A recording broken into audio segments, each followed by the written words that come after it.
Amen. Amen. Donc ce matin, nous allons encore partager dans la parole de Dieu. Et je suis ravi d'être là, d'être l'instrument que le Seigneur veut utiliser pour parler à chacun de nous. Parce que ce n'est pas seulement à vous que je m'adresse aussi à moi-même. Parce que ce ne sont pas mes paroles, mais les paroles du Seigneur destinées à nous tous. Ce matin, nous allons partager la parole de Dieu dans le chapitre 4 du livre de Jean. Jean chapitre 4, les versets 39 à 42. Jean chapitre 4, versets 39 à 42. La parole de Dieu dit ceci. Plusieurs Samaritains de cette ville crurent en Jésus à cause de cette déclaration formelle de la femme. Il m'a dit tout ce que j'ai fait. Aussi, quand les Samaritains vinrent le trouver, ils le prièrent de rester auprès d'eux, et il resta là 2 jours. Beaucoup plus grand nombre crurent à cause de sa parole. Et il disait à la femme, ce n'est plus à cause de ce que tu as dit que nous croyons, car nous l'avons entendu nous-mêmes, et nous savons qu'il est vraiment le Sauveur du monde. Parole du Seigneur. Amen. Ce matin, frères et sœurs en Christ, la parole de Dieu interpelle chacun de nous à considérer sa relation avec Dieu. Et ce passage que nous avons lu, qui porte sur la relation de Jésus avec les Samaritains, est un exemple très puissant. Ici, la première chose que nous voyons, c'est que les Samaritains ont entendu une déclaration venant de la femme. Et nous connaissons tous l'histoire. Jésus est passé près de la Samarie, près du champ de Jacob, et il y avait là un puits. Et il y avait aussi une femme samaritaine qui puisait par là. Et Jésus a discuté avec la femme, il lui a raconté sa vie. Et à ce moment-là, la femme est rentrée au village pour avertir tout le monde, leur dire que venez voir un homme qui m'a dit tout ce que j'ai fait. Venez voir si ce n'est pas le Christ. Et pendant que la femme parlait à ces gens-là, la Bible nous dit que plusieurs Samaritains de cette ville avaient cru en Jésus-Christ. En ce moment-là, ils ne l'avaient pas encore vu. Mais ils ont cru à cause de la déclaration de la femme. Et la Bible nous dit après qu'ils sont venus voir Jésus-Christ. Ils lui ont demandé de venir passer du temps avec eux. Il a passé là-bas 2 jours. Et à la fin des 2 jours, nous voyons aussi ce qui s'est passé. Il y a eu un plus grand nombre de personnes qui ont cru cette foi. Mais pas à cause de ce que la femme a dit, mais parce qu'ils avaient entendu eux-mêmes le Seigneur Jésus-Christ. Ce que nous pouvons voir à ce niveau, c'est la progression de la foi des Samaritains. Et c'est ce à quoi le Seigneur appelle chacun de nous ce matin. Je pense que je ne suis pas un très grand informaticien, mais je m'y connais un peu pour savoir que la meilleure utilisation pour utiliser une application ou un logiciel de façon optimale, il y a 2 choses qui sont nécessaires. C'est-à-dire personnaliser, soit les paramètres, soit l'interface, etc. Et ensuite, la deuxième chose, c'est mettre à jour. Sinon, vous risquez de piquer un virus. Ce matin aussi, si je dois donner un thème à ce message, ce sera personnaliser et mettre à jour sa relation avec Dieu.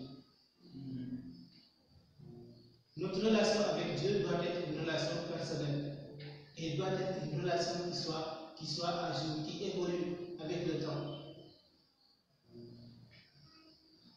Nous allons voir cela à travers pratiquement tous les versets de ce passage. D'abord au verset 39, on voit que les Samaritains avaient cru en Jésus-Christ sans même le voir. Ils se sont juste basés sur le témoignage d'une femme. Ils se sont basés sur le témoignage d'une femme. Ce n'est même pas un homme, une femme. Et en plus, ce n'est pas n'importe quelle femme. c'est une femme qui avait une vie particulière, une vie tellement à part qu'elle n'ose même pas partir au puits avec les autres femmes. Elle est partie toute seule. Et elle a sûrement choisi cette heure pour partir, de sorte qu'elle puisse se retrouver seule au puits. Probablement parce que sa vie était telle que tout le monde savait qu'elle était une femme de mauvaise vie. Et pourtant, c'est cette femme qui vient témoigner devant les Samaritains, les gens de sa ville. Et les gens ont cru. Les gens ont cru à cause de sa parole. Ça veut dire que les Samaritains n'ont pas regardé la nature de la femme, qu'elle soit mauvaise ou bonne. Ils n'ont pas regardé son état, qu'elle soit femme ou homme. Ce qu'ils ont considéré, c'est sa parole, ce qu'elle a dit. Et c'est ce que la Bible nous dit aussi. C'est à cause de la déclaration formelle de la femme que les gens ont cru. Car la femme leur a dit, cet homme m'a dit tout ce que j'ai fait. Avant même de voir Jésus-Christ, les Samaritains savaient que celui-là, il est supérieur. Parce que seul Dieu peut connaître toute la vie d'une personne. Et c'est ce que Jésus-Christ a démontré en disant à cette femme tout ce qu'elle a vécu. Et nous, aujourd'hui, quelle est notre réaction? Quelle est notre attitude? Est-ce que nous ressemblons à cette femme? Est-ce que nous ressemblons à ces Samaritains? Comment nous vivons notre relation avec Dieu? Est-ce que nous regardons à celui qui nous parle de la part de Dieu? Est-ce que nous regardons qu'il est faible ou qu'il est fort? Ou bien est-ce que nous écoutons seulement sa voix? Écouter quelqu'un parler de la part de Dieu, c'est une chose très simple et à la fois difficile.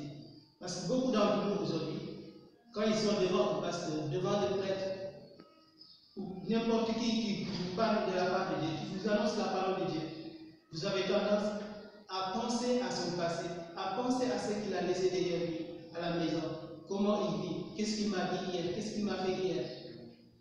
Au lieu de considérer ce qu'il est en train de vous dire en ce moment-là comme étant des paroles de Dieu, comme étant des paroles qui ne sont pas de cette personne qui est devant vous, qui n'est qu'un instrument de Dieu. En ce moment-là, c'est Dieu qui vous parle, mais vous ne pouvez pas le saisir, vous ne pouvez pas le comprendre. Dieu a envoyé quelqu'un. C'est ça, quelqu'un d'imparfait, quelqu'un de mauvais. Mais c'est sûrement pour cela que Dieu l'a utilisé. Parce que Dieu se sert des gens qui sont faibles, des gens qui sont imparfaits pour montrer sa perfection, pour montrer sa grandeur. Et un autre point qui est intéressant ici, c'est que les Samaritains ont cru sans avoir vu. Nous, aujourd'hui, est-ce que nous avons cru sans avoir vu? Pourquoi nous courons après les miracles? Pourquoi nous courons après les signes? C'est parce que nous en sommes à un point où c'est comme si la parole ne nous suffisait plus. À chaque fois qu'on nous dit quelque chose, il faudra le vérifier avant de croire. Les Samaritains ont cru sur la base du témoignage de la femme. Au verset 40, nous voyons ceci. Quand les Samaritains vinrent le trouver, ils le prièrent d'aller et de rester avec eux. Ils ont cru sur la base du témoignage. Ils sont venus voir Jésus-Christ. Ils l'ont demandé de venir les voir et de rester des jours avec eux. Là aussi, les Samaritains n'ont pas considéré Jésus-Christ. J'allais même dire, ils ne l'ont pas considéré dans sa personne. Parce que Jésus était un juif. Ils n'ont pas dit, bon, puisque c'est un juif, on s'en fout. Ils n'ont pas dit, non, puisque nous et les juifs là, on ne s'entend pas, mais bon, on le laisse passer, c'est le prophète des juifs, on s'en fout. Ils sont allés vers Jésus-Christ. Ils lui ont demandé de venir vers eux et de leur parler. Ils avaient besoin que ce Dieu-là, qui a parlé à la femme et qui lui a dit tout ce qu'elle a fait, puisse leur parler à eux, leur dire tout ce qu'ils ont fait, leur dire ce qui est bon et ce qui est mauvais, ce qu'il faut changer dans leur vie. Ça veut dire que ces Samaritains-là, c'était des gens qui cherchaient vraiment Dieu. Des gens qui voulaient vraiment avoir le changement. Ils ont accueilli Dieu au milieu d'eux. Parce que ce n'était pas par hasard si Jésus-Christ est passé par là. Il a fait exprès. Parce qu'il est venu pour tout le monde. Il n'est pas venu seulement pour les Juifs. Il est venu pour tout le monde, y compris les Samaritains. Et les Samaritains ont vu cette occasion, ils ont su saisir cette occasion. Et ils ont invité Jésus-Christ chez eux. Et Jésus-Christ a commencé aussi à changer leur vie, à changer leur comportement, à changer leur façon de voir les choses.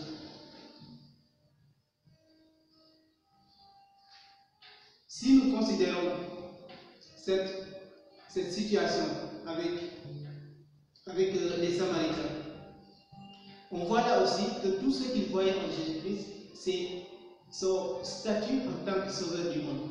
Ils n'ont pas regardé à ce qu'il est en tant que juif ou autre.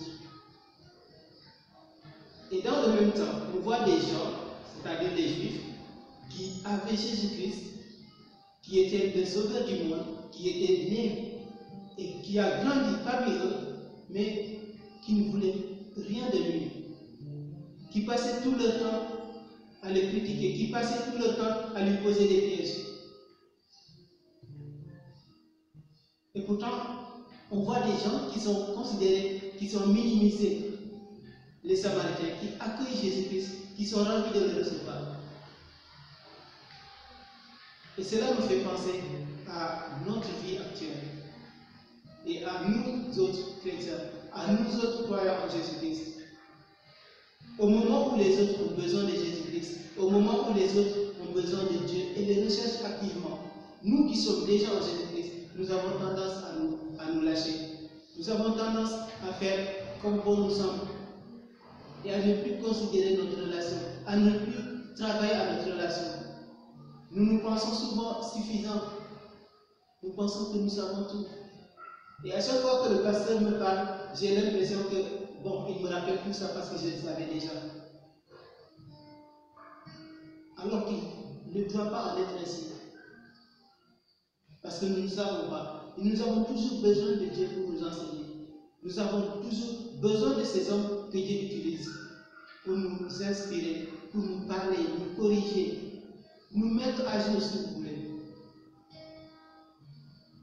Si on avance, on voit que les Samaritains, ils ont accueilli Jésus-Christ dans leur ville. C'est comme s'ils ont dit aux Juifs, voici votre Jésus, au moins pour 2 jours, nous on va le prendre. Ils se sont accaparés, ils se sont appropriés le Seigneur. Et c'est ce que j'appelle la personnalisation. Ils n'ont pas dit, bon, puisque c'est un Juif là, nous on n'est pas concernés par sa mission. Mais ils se sont vus dedans. Ils ont appelé Jésus-Christ à venir chez eux, afin de leur parler, afin qu'eux aussi, ils puissent être plus proches de Jésus-Christ. Dieu s'est approché d'eux, ils ont saisi l'occasion, et il est venu parmi eux pour changer leur vie, pour transformer leur vie. Et notre vie sera transformée de la même manière si nous sommes prêts à nous approcher du Seigneur, si nous sommes prêts à personnaliser notre relation avec Dieu, à nous accaparer le Seigneur, à nous accaparer la relation avec Dieu. Ne pas dire que c'est le Dieu des pasteurs, ne pas dire que c'est le Dieu des chrétiens, c'est le Dieu de ceci, le Dieu de cela. C'est notre Dieu, c'est notre Père. Et nous devons être prêts à l'accepter comme tel. Quelle que soit la dimension, quel que soit le fossé qui nous sépare de Dieu, nous devons accepter qu'il est notre Dieu, qu'il est aussi notre Père. Et il fera ce qui est nécessaire. Dieu, il vient à nous souvent dans des conditions qui font qu'on a du mal à l'accepter. Je veux dire, ici, quand le Seigneur Jésus-Christ a commencé à parler à la femme, il a commencé par, en quelque sorte, minimiser la femme. Il lui a dit, vous les Samaritains, vous adorez quelque chose que vous ne savez pas. Vous êtes des ignorants. Parce que le salut, il vient des Juifs. Mais malgré toutes ces paroles, les Samaritains sont venus accueillir Jésus-Christ. Ils n'ont pas dit, bon, celui-là, il nous minimise. Les conditions n'étaient pas si favorables que cela. Mais quand même, ils se sont approchés, ils ont persévéré et ils ont eu le prix de leur persévérance. Ils ont obtenu le gain de leur persévérance.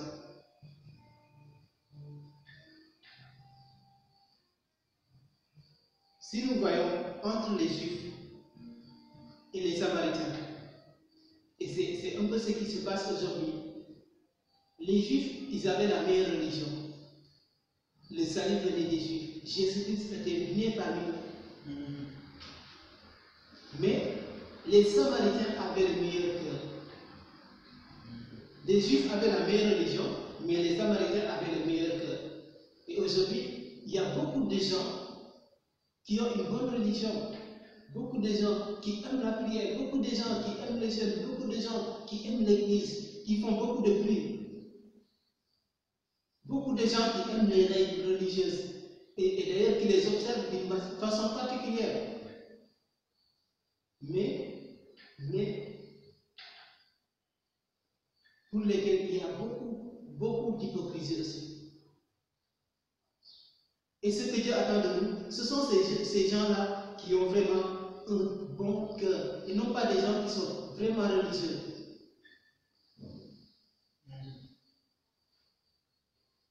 Ce n'est pas dans les règles, ce n'est pas dans nos efforts, ce n'est pas dans ce que nous pouvons faire, mais c'est dans ce qui est dans notre cœur. Et nous avons vu la dernière fois avec notre frère Bernard que notre état de disciple ne dépend pas vraiment de la présence de Dieu autour de nous, mais de la présence de Dieu en nous. C'est la présence de Dieu en nous, dans notre cœur, qui change les choses. C'est notre relation, ce qui se passe entre Dieu et nous, dans le cœur, c'est ça qui change tout. Et non pas ce qui se passe autour de nous. Et aujourd'hui, nous avons vraiment besoin de changer de côté. Et ne plus être du côté de ceux qui sont religieux, mais plutôt de ceux qui ont un bon cœur. C'est ce que Dieu attend de nous. Dieu, quand il vient en nous, il vient dans nos cœurs. Il vient habiter dans nos cœurs. Il vient changer nos cœurs. Et pour que nos vies soient meilleures, il faut vraiment que nos cœurs changent. Jésus-Christ l'a dit. Tout ce qu'on fait dehors là, les mauvaises actions, les mauvaises paroles, toutes ces choses, ça vient du cœur. Si nous voulons pratiquer une bonne religion, essayez de faire de bonnes œuvres pour gagner le salut. Ces bonnes œuvres ne peuvent pas se réaliser en dehors du cœur. Si le cœur est mauvais, les actions extérieures sont mauvaises aussi. Ce dont nous avons besoin, c'est un cœur transformé qui puisse maintenant produire ces œuvres-là que nous cherchons à accomplir par tous les moyens. Et cela s'accomplira seulement par une relation personnelle avec Dieu, une relation sincère avec Dieu, une relation intime avec Dieu. Et cela, ça se passe dans le cœur. Au verset 41 et 42, on dit que un plus grand nombre de personnes ont cru en Jésus-Christ lorsqu'ils l'ont invité chez eux, qu'il leur a parlé. Ils ont cru en Jésus-Christ et cette fois ils ont dit, ce n'est plus à cause de la parole de la femme, mais à cause de ce que nous avons entendu nous-mêmes. Nous l'avons entendu nous-mêmes. Et c'est à cause de ça que nous croyons. Et c'est ce que j'appelle moi grandir dans la foi. C'est ce que j'appelle mettre à jour sa foi. Au début, c'était à cause du témoignage de la femme. Maintenant qu'ils ont entendu Jésus-Christ, ils ont compris, ils ont mis de côté le témoignage de la femme, ils ont avancé à un autre niveau. Maintenant, c'est à cause de leur conviction personnelle, à cause de ce qu'ils ont entendu. C'est à cause de leur intimité, du temps qu'ils ont passé avec Jésus-Christ, qu'ils ont eu cette nouvelle vision, cette nouvelle conviction, cette nouvelle force de marcher dans la foi. Et ils ont témoigné que c'est à cause de ce qu'ils ont entendu, c'est à cause de leur relation personnelle avec Jésus-Christ et non plus à cause de ce que la femme a vécu. Juste pour dire que pour nous aujourd'hui, il y a un pas. Lorsqu'on vient dans la foi, c'est forcément par quelqu'un qu'on est passé. Quelqu'un nous a parlé de Dieu, quelqu'un nous a annoncé la parole de Dieu. Nous avons cru à cause de cette parole. Nous avons suivi la religion, nous avons suivi les préceptes de la religion pour nous affermir, pour grandir dans la foi, connaître les principes de la foi.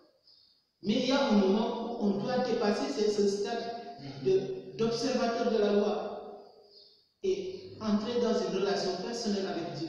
Et depuis ce moment-là, notre foi doit être basée non plus sur les principes, non plus sur le témoignage de quelqu'un d'autre, mais sur le témoignage propre de notre cœur, le témoignage de la relation que nous avons personnellement avec Dieu. Nous arriverons sûrement à des temps où il n'y aura plus de prédicateurs, ou peut-être même quelqu'un sera amené dans un lieu où il ne verra pas de prédicateur, où il ne lui sera pas autorisé de tenir la Bible. La seule chance pour cette personne, le seul moyen de garder la foi, c'est d'avoir une relation personnelle avec Dieu. Une relation qui n'est plus vraiment fondée sur la présence de quelqu'un d'autre, le témoignage de quelqu'un d'autre, mais sur une expérience personnelle. C'est cette expérience personnelle qui peut nous garantir d'être toujours avec Dieu, même si la religion n'est plus là, même si le pasteur n'est plus là, même si on n'a plus la Bible sur nous. Et c'est ce que l'histoire de ces Samaritains nous apprend. Ils ont passé d'un stade où c'était à cause de la femme, à cause de ce que la femme leur a dit. Mais maintenant, ils ont écouté, ils ont entendu le Seigneur Jésus-Christ et ils ont cru en lui. Et ils ont dit, nous savons qu'il est vraiment le sauveur du monde. Que Jésus-Christ est vraiment le sauveur du monde. Donc pour eux, ce n'est plus vraiment Jérusalem, ce n'est plus la montagne, mais c'est en esprit et en vérité. Et Jésus-Christ l'a dit à la femme. Le temps vient et il est déjà là, où les vrais adorateurs de Dieu, ils n'auront plus à aller à Jérusalem ou sur la montagne, mais ils l'adoreront en esprit et en vérité. Parce que Jésus-Christ était venu, et c'est Jésus-Christ qui inaugurait ce temps-là. Et Jésus n'est pas le sauveur des Juifs, il n'est pas le sauveur des Samaritains, mais il est le sauveur du monde entier, inclus les Samaritains et les Juifs. Aujourd'hui aussi, notre relation avec Dieu doit nous pousser à un stade où nous réaliserons nous-mêmes que ce n'est plus vraiment à Jérusalem, en Israël, à Rome, à la Mecque, où que vous voulez, mais Dieu, notre relation avec Dieu, elle est en esprit et en vérité. On n'a pas besoin de faire des pèlerinages pour être avec le Seigneur. Ça se passe dans notre cœur.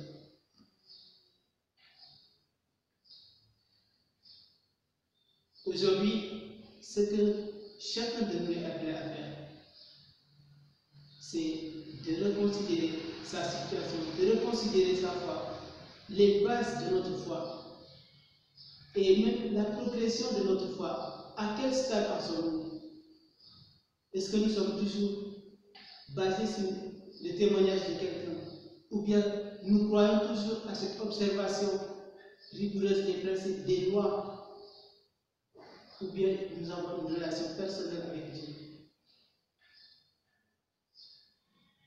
Pour toi qui m'écoutes et qui n'es pas encore croyant, toi qui n'as pas encore reçu le Seigneur Jésus-Christ, je te dis une chose. Il ne fait pas exception de personne. Jésus n'est pas le Dieu des Juifs. Il n'est pas le Dieu des Samaritains. Il n'est pas le Dieu des chrétiens. Il est le Dieu de tout le monde. Il est le Dieu de l'univers. Et il est vraiment temps que tu prennes ta décision sans te fonder sans te préoccuper de l'influence de quelqu'un d'autre, de ce que quelqu'un d'autre va te dire ou de ce qu'il va penser de toi, sans te préoccuper d'une religion quelconque. Parce que tu cherches quelque chose, tu cherches le salut, et il est en Jésus-Christ, il est le sauveur du monde. Quand nous sommes dans notre société, quand nous commettons nos péchés, on n'attend pas la balle de quelqu'un d'autre pour le faire. Donc quand nous devons prendre des décisions cruciales dans notre vie, quand nous devons prendre des décisions qui relèvent des questions de vie et de mort, parce que c'est bien une question de vie et de mort, nous ne devons pas penser aux autres, à ce qu'ils vont nous dire, à ce qu'ils vont nous faire. Mais c'est une décision personnelle et responsable qui doit se prendre. Parce que le Seigneur Jésus-Christ est là et il est disposé pour n'importe qui, pour qui que ce soit qui est prêt à le recevoir, peu importe sa nature. Parce que nous avons vu avec cette femme que Jésus n'a pas regardé à ce qu'elle était. Elle était une mauvaise femme, mais Jésus a commencé à discuter avec lui. Les Samaritains, ils étaient méprisés. Mais n'empêche, Jésus-Christ a accepté d'aller au milieu d'eux pour leur parler et pour changer les choses. Et de la même manière, il est près de toi. Il n'attend que ta décision. Il n'attend que tu lui ouvres ton cœur pour venir à toi. Et si tu es chrétien, ce que le Seigneur attend de toi, c'est que tu dépasses le cadre d'une simple vie fondée sur les principes, fondée sur la religion, et que tu adoptes une vie vraiment personnelle, une relation personnelle avec le Seigneur. Et cette relation doit être basée sur une connaissance personnelle de Dieu, une connaissance propre de Dieu. Je vais juste dire ceci. Si Dieu est dans le